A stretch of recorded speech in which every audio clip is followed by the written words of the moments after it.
Hi dear parents, welcome back to another math hour. Today I'm going to show you how to solve algebra problems with inequalities. It's just like any other algebra problem with a slight twist. Let's start with the first example right here. So we got x minus 4 is greater than minus 8. We're going to have to solve for x as always. So what we're going to do, let's do the problem. So let's do x minus 4 is greater than minus 8. As always, I always tell the kids, divide the problem into left side and right side. On the left side, you're going to have the missing number, which is x. And on the right side, you're going to have everything else. Minus 8 stays the same. Minus 4 jumps across. And when you jump across, minus turns into plus. And then when you solve it, x is greater than minus 8 plus 4 is minus 4. So we got our answer. We know that the answer is that any value of x has to be bigger than minus 4. And how do I graph it on the number line? Well, I first look for minus 4, which is right over here. I then check, is there any equal sign? No, there is no equal sign, which means I leave the circle empty. I leave it open. And now I simply highlight all the numbers which are bigger than minus 4, which means it's going to be minus 3, minus 2, minus 1, 0, 1, and so on. And I finish up by closing the arrowhead. And there we go, ladies and gentlemen. That is how you solve it. X is bigger than minus 4, and this is how you show it on a number line. Let's try another problem.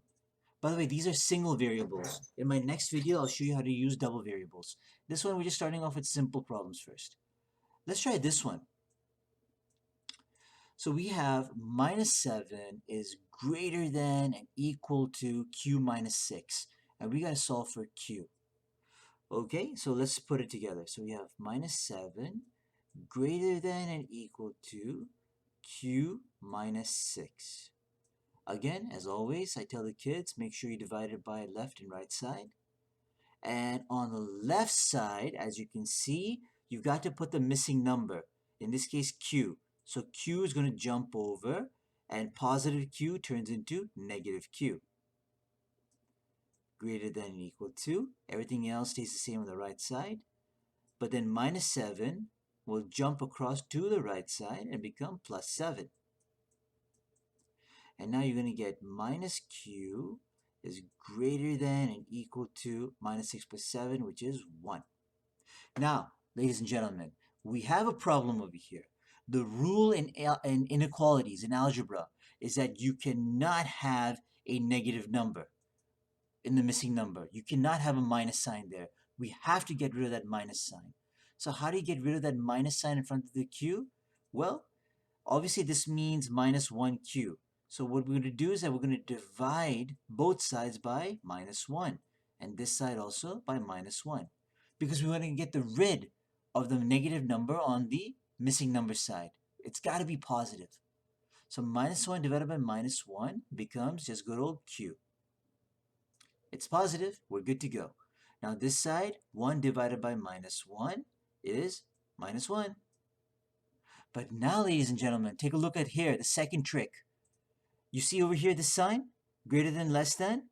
Well, in algebra, in inequalities algebra, if the missing number had a minus sign in front of it, if it was a negative number, then what you're going to do is that you're going to take that sign and reverse it. So now you're going to get less than and equal to. And now this will be our final answer. Q is less than and equal to 1. Again, you cannot have a negative number for the missing number. It cannot be a minus. It has to be positive. So in order to do that, you need to divide it by whatever the minus number is, both sides, left side and right side. And when you have a minus sign in front of the missing number, then the inequality has to be flipped, opposite.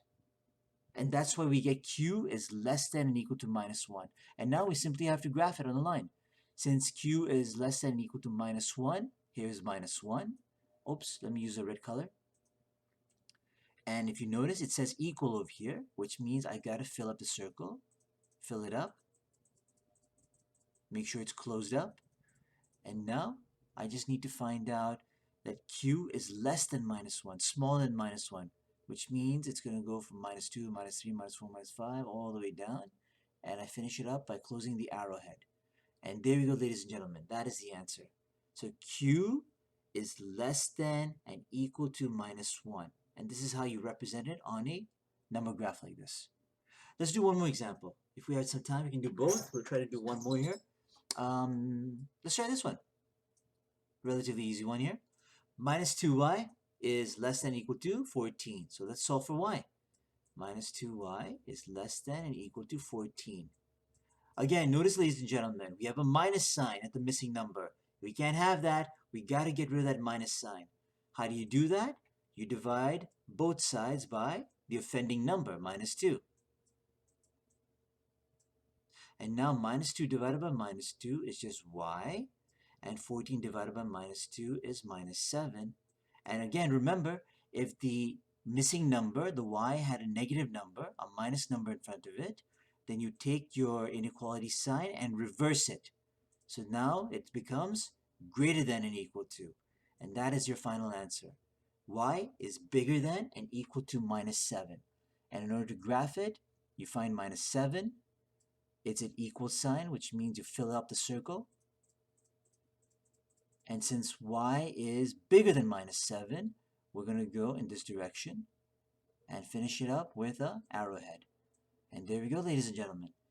Y bigger than equal to -7, and this is how you represent it on a line graph, closed circle. And let's do one more, ladies and gentlemen. One more. As you can see, it's simple patterns. You just have to remember the basic rules, and it follows the same style. Same techniques apply. So now we have 7 over 3 is greater than 6. We're going to have to solve for z. Now, again, what I told the students is this.